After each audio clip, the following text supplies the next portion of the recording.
para meron kayong view.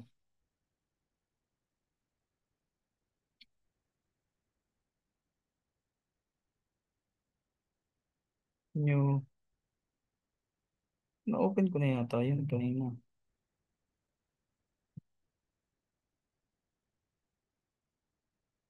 Wait lang. Saan na yung DR?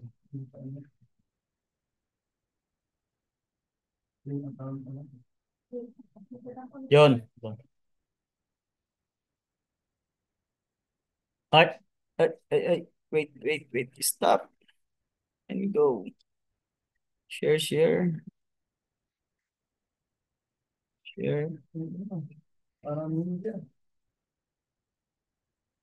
Ito, recorded naman to. Pwede niyong panoorin ulit. Dito sa ating, ito nga pala yung ating bagong TAR. Nakaharang naman to. Ba't ka naman nakaharang dyan? Ito yung bagong, ito yung itsura ng ating TAR na bago. Tinanggal ko na siya yung calibrated question mark. Ang nakalagay dito, status na lang. Tapos, choices na lang siya. Lalagay natin kung calibrated, validated, verified. Yan. Piliin nyo na yan, inspected o something. Kung ano man ang inyong tinatawa naman ako. Kung ano man ang inyong status doon sa UUT. Ginanito ka na kasi nagkakaproblema ako doon sa Excel sa may checkbox eh. Tapos, kung ano yung remarks, ilagay nyo pa rin kung ano yung remarks na nangyari dyan. Kung may remarks, kung may dapat kayong remarks. Pero kung halimbawa ay not working lang, meron na dito. Hindi nyo kailangang ilagay ditong not working kasi meron na dito. O, kung may other remarks lang, tsaka nyo ilagay. Pero pag wala, dash nyo lang yan. Tapos, ah, pag nag-input tayo, may year dito. Choices na yan. Piliin nyo lang. 24, 25, 26. Yan. Tapos yung code natin, dahil nga paiba-iba tayo. Ayan. Piliin mo na lang dyan, AMP. Tapos kung wala sa pamilian, isulat nyo dito. Suggestion. Location code, LB, tsaka M. Luzon, Visayas, Mindanao kung sakali. Pero ngayon, Visayas lang naman. Start number. Saan tayo nag-start? Example natin ay 101. 101. Automatic na yan. 101. Ito. 25-AMP010002 hanggang 1000 yan. Kaya dapat. Tapos, nakalink yan dito. Itong white na to, ito yung nakalink doon sa page 1. Ito. Ayan. 101, 102, 103, 104. Ngayon, nagka-problema. Kasi mayroong tumalo na number o nagka-problema. May nangyayaring ganun eh. I-manual type nyo na lang. Example, 26 dash, ganyan yan, ganyan.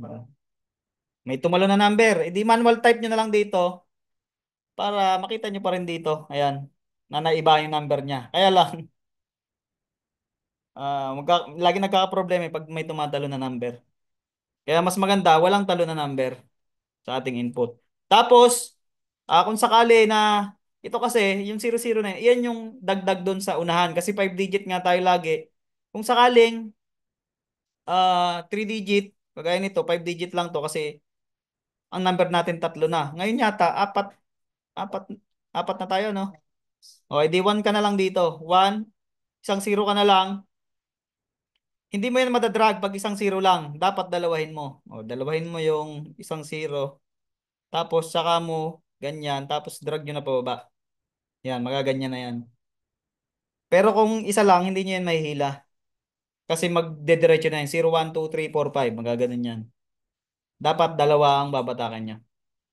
Dahil dyan, isi-zero, back to double zero ko muna. Tapos, ah, sa page 1 natin, meron na akong note dito. Input, how many page? Ilang page ba? Pagpalagay mo ay 5, type mo dito 5, tapos tanggalin mo ang red. Gawin mong inputted para as, gamitin natin yun as indicator. Tapos, sino yung nag-prepared? Yung analyst. Yung analyst, hindi na kailangan ng perma dyan. Ang kailangan ng perma yung nag-prepared. Prepared by analyst, hindi na yan kailangan ng perma. Kasi wala namang nakalagay dyan na calibration analyst with signature. Wala. Dito lang siya. Dito lang siya sa prepared by ang may perma. Pero dapat yung analyst, kung yung nag-prepared ay kasama sa analyst, ilalagay mo pa rin yung pangalan mo dito. Kung kasama yung nag-prepared sa analyst. Tapos, ah meron tayo ditong type of work. Dati kasi ay checkbox yan. Ngayon may check na lahat. Ngayon ang nakalagay dito, remove, check, not applicable. Ay kung on-site ka lang, na may, kung on-site ka, tapos may pull out ka, ang matitira lang dyan, delete mo ang, ayan, yan lang, dapat ang matira. Ngayon, kung pick up ka lang matitira dyan. Kung pull out lang. Papaliwanag ko ulit. Okay. Sige, papaliwanag ko na. Alin ba ang on-site?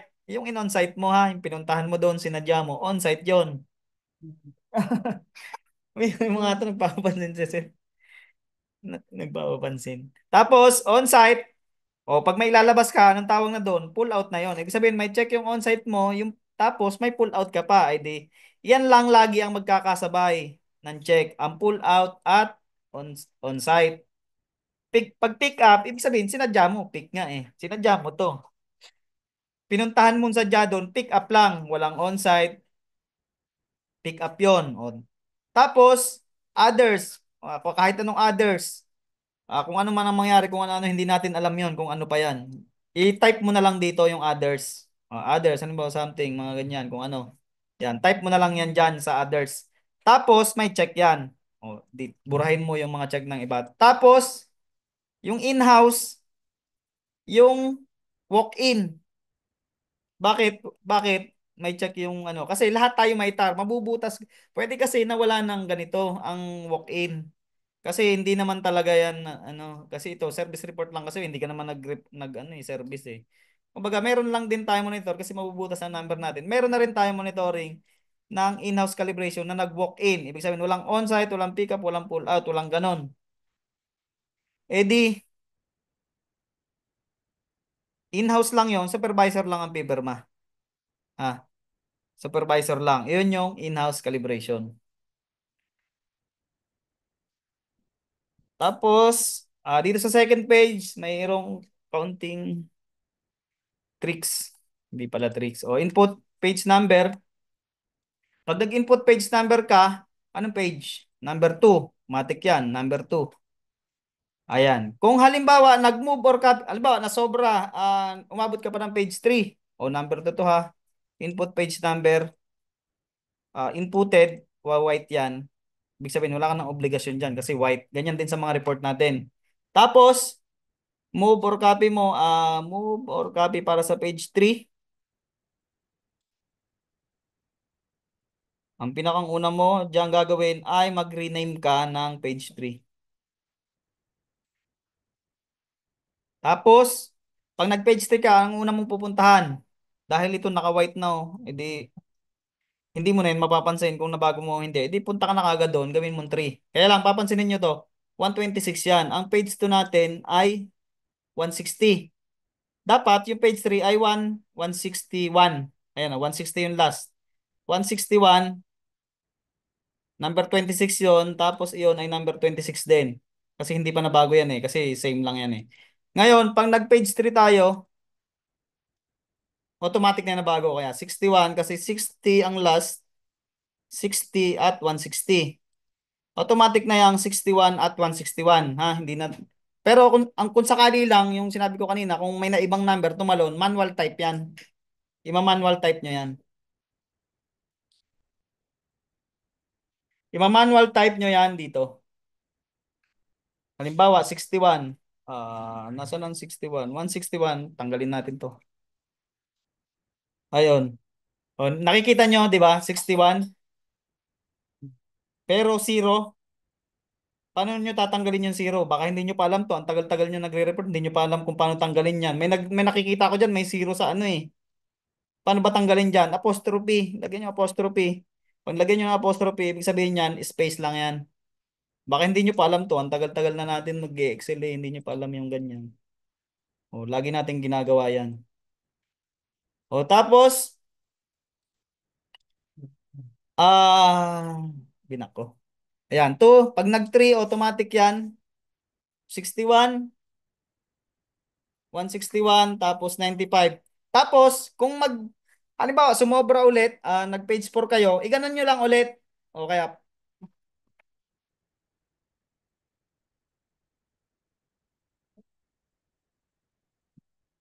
gitna lang eh. Ha? Mga page 3, tapos hindi na puno. Buburahin nyo. Buburahin nyo dito. Halimbawa, kung example, page 3, hindi na puno, adi hanggang 63 lang kayo, edi burahin nyo yung 64 dito. 64, burahin nyo dito. Burahin nyo dito, lagyan yung apostrophe. Kasi zero yan eh. Ayan o. Zero yan. Paano matatanggal yung zero? Apostrophe. Lagyan yung apostrophe pagiging zero yan. Alam niya na yan. Kasi lagi naman yan natin ginagawa pag ano. Baka meron na naman yung zero dyan. Pira yan. Tapos hindi naman chinek. Tapos kayo pag gagawa kayo, hindi yung kailangan nyo pa bang ipacheck dun sa ano pag gagawa kayo. Alam nyo na yun na oh, ito tama itong gawa ko. Hindi lampas, hindi ano.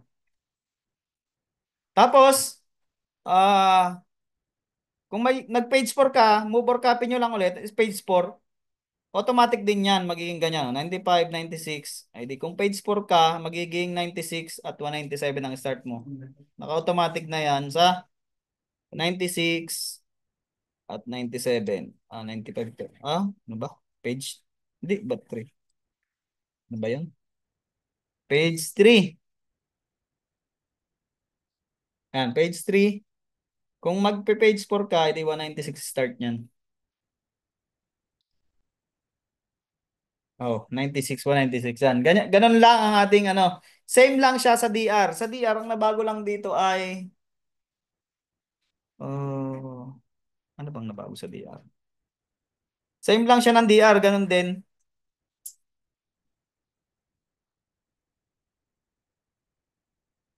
Ito, hindi, yung DR naman, same lang naman siya. Ang nabago lang dito ay wala naman.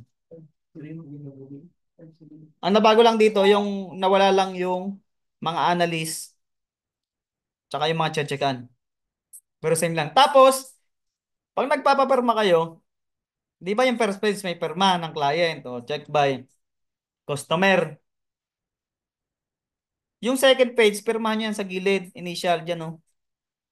Ibig sabihin, chinek niya yon kaya may sign siya. O dito, pirmahan niyo dito, sa client. Ganun lang, wala nang overprinted name, wala nang ganun. Initial lang, ibig sabihin, nasama niyang na-check yon. Kasi pag walang perma yan, ibig sabihin, ito lang talagang na-check niya. Yung second page, pwede nating imbentohin yon. Sabihin ng auditor niyan, ay pwede nyo namang imbentohin yan eh. Bakit? Wala namang perma eh. O kaya, inulit mo yung may perma na ng client, tapos inulit mo lang, dinagdag mo. O, pwedeng ganun tayo doon ma-audit. Kaya dapat pag pinapirmahan nyo ang first page, may initial din dito ang kliyente. Kasi dati kasi lahat yan merong ganito. May ganyan. Eh, ang dami niyan. Isa-isa mong susulatan yan.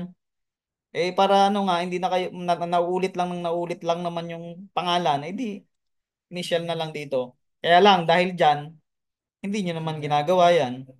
Dahil nawala na yung obligasyon natin na mayroong pangalan dito. O baka initial lang hindi nyo pa mapagawa. O same lang yan ng ating TAR at DR.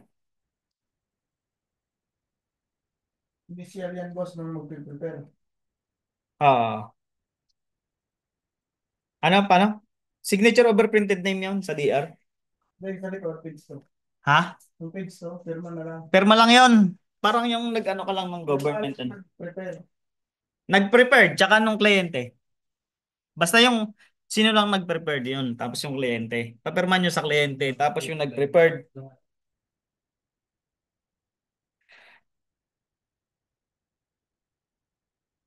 Tapos,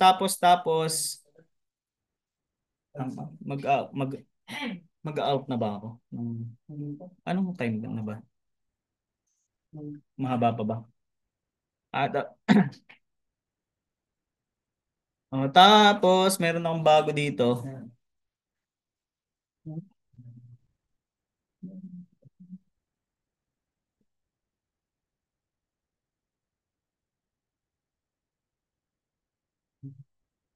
Gusto na update.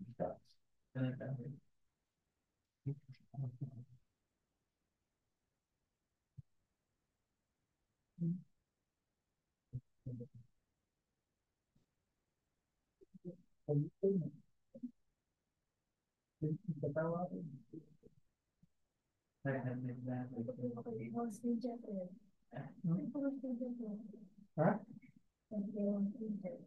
Asan? Ang boundary?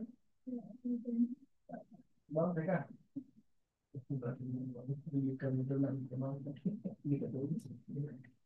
Oh, ito naman. Ito yung bago nating format ng report. May mga nadagdag lang ulit ako. Yung nung nakaraan kasi ay ah, ano lang yata yung digester. Pero may mga nadagdag na ako doon. Naturo ko naman na yung iba. Ito, nagdagdag lang ako ng AMP ulit kasi meron ngang kliyente na marquee. Tapos yung year natin, naka-drop down list na kasi minsan may namamali pa ng input sa year. Eh di ginawan ko na ng paraan. Tapos sa procedure,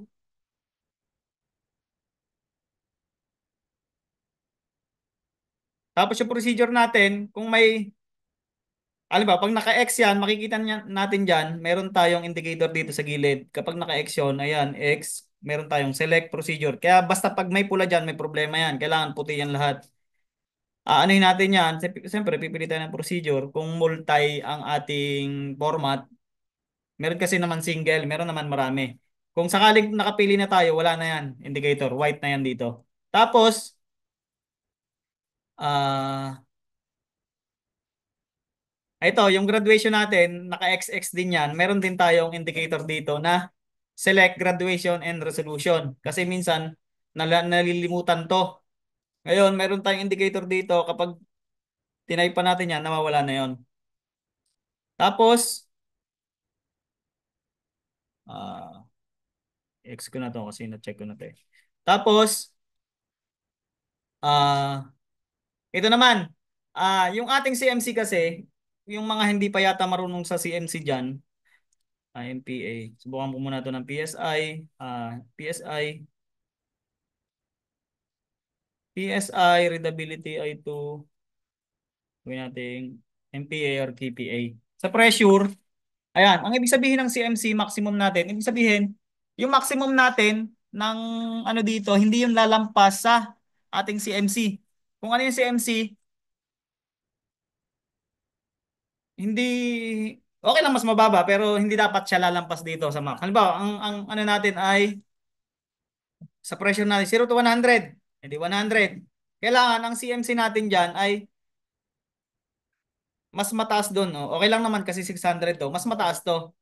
Kasi hindi naman pwede na, halimbawa ito ay 700 ang ang range natin. Hindi pwede na 600 kasi sa 1,000 na siya sunod. Kasi sunod-sunod naman yan. Oh. Sa 1,000 na siya sunod.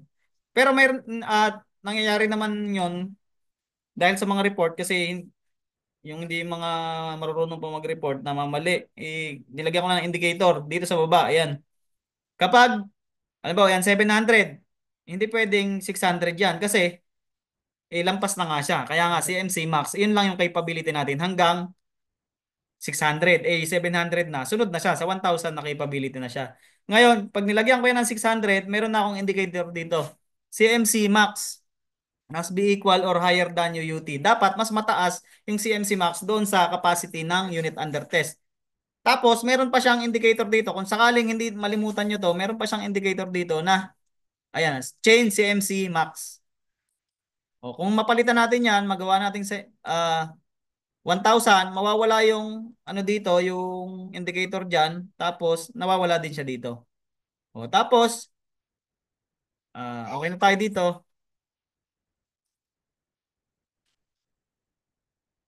Okay na tayo dito.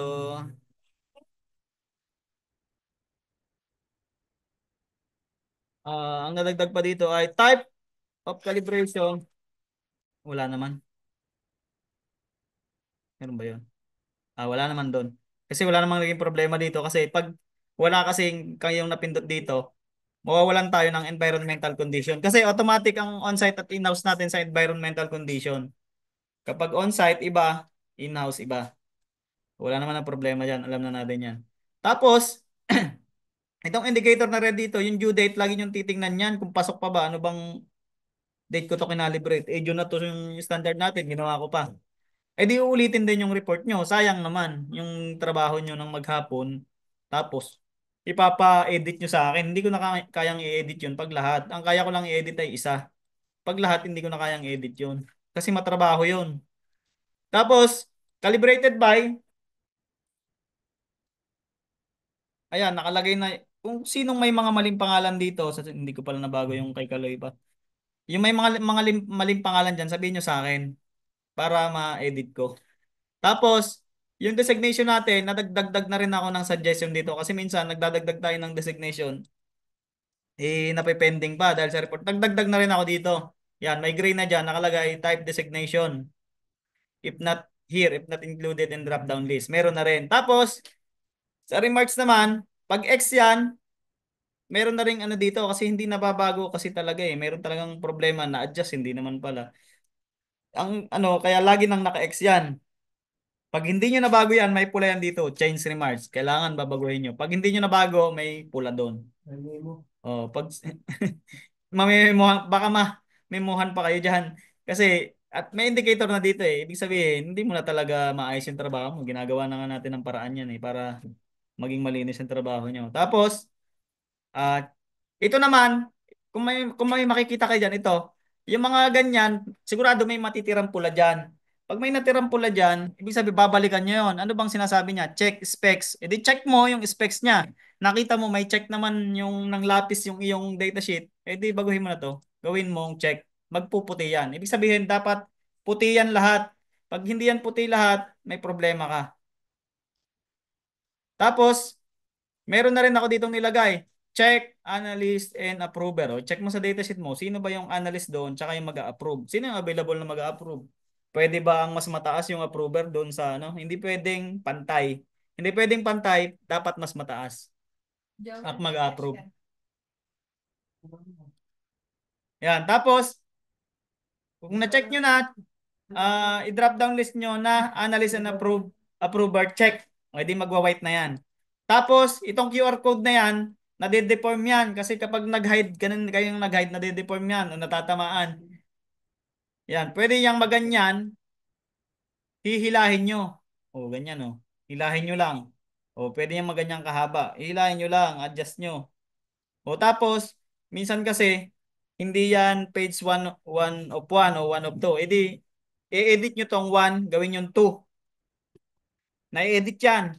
Kasi baka mamaya may second page pala kayo tapos hindi ko naman na-edit. Hindi kayo na mag-edit. O, di 1 of 1. Tapos, fix QR code if deformed and check page number. O, kung na-check nyo na, gawin nyo ng check. E di white na siya. O, yan. Tapos, ano pang isang nagiging problema dito? Same, ang calibration, ang date calibrated at calibration due. Maraming nang nangyaring ganun na na-deliver.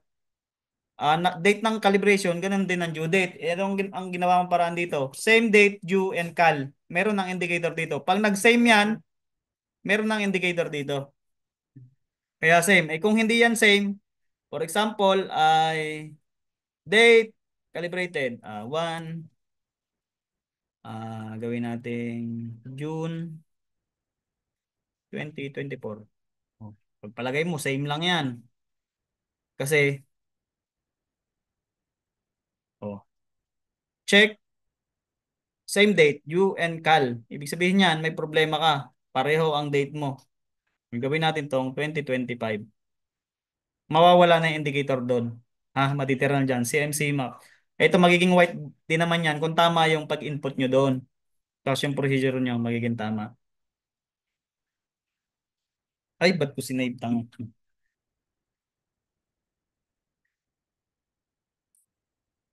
Okay na ha. Okay na sa pressure gauge ha. Your meeting will end 10 minutes. Tatapos na ba? Ilang minuto na lang. 3 minutes pa. Pwede pa. Pwede pang isa. Tapos yun lang naman yung pressure sa pressure gauge pero halos dito. Tingnan ko lang ha itong iba. Yung POBA naman, baka mamali kayo sa POBA. Iba yung POBA, 10 trial yon. Yung POBA, ito yung mga piston operated. Tapos volumetric, 5 trial. Para hindi na kayo mamali, naglagay na ako 5 trial. Tingnan nyo muna yung dataset nyo, 5 trial ba o 10 trial. Kung 5 trial ka, edi dito ka sa volumetric wear. Yung volumetric wear, yun yung mga ah, to contain or to deliver na mga glassware. Pag pipette, POBA, mga ano yon, to deliver lang yon. Same lang din naman ang mga indicator dyan. Ayan, same lang din.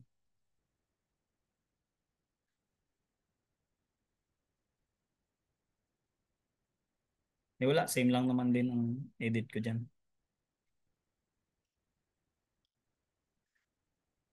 Wait lang, 2 minutes na lang. Yung doon sa environmental condition, boss, yung mga requirement na kailangan yung input, minsan hindi nila nagpapalitan. Sa weighing scale? Yung scale, volume, Sa test volume. weight. Meron ba Di sa ba, volume? Hindi, sa magmamanual weighing input, scale lang yata yun. di ba magmamanual input ka lang ano doon? Ah, Minsan hindi nagbabago. Wait, scale na. weighing scale lang. Yung volume, hindi. Naka ano yun. Kasi iba, nandun pa kayo sa Sa weighing scale lang yung ano, na findings tayo dito yung na kailangan. O yan, kapag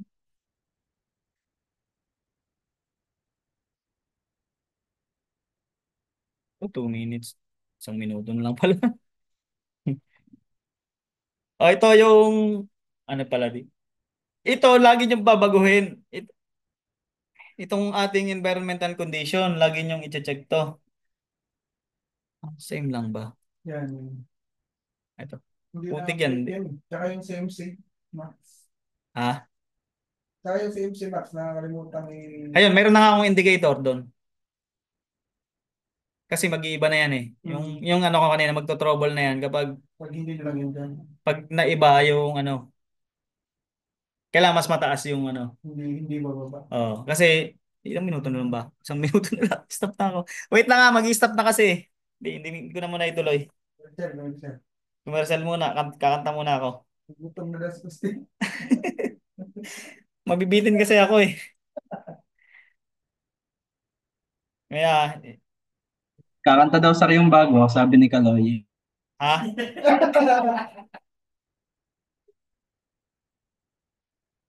Sino ba yung Kaloy na yun? Anong pangalan ng Kaloy? Yung mukha ng Kaloy dyan. Kakanta daw si Kuya Jam. Ito, nag-face mask si Kaloy oh. Kanta mo na Kuya Jap, bagtsakan. Bagtsakan, bagtsakan daw. Yari ka. Teka, nagkakaloy. Parang ano yun, wallpaper lang yata hindi ka na. Le, 1 minute na lang.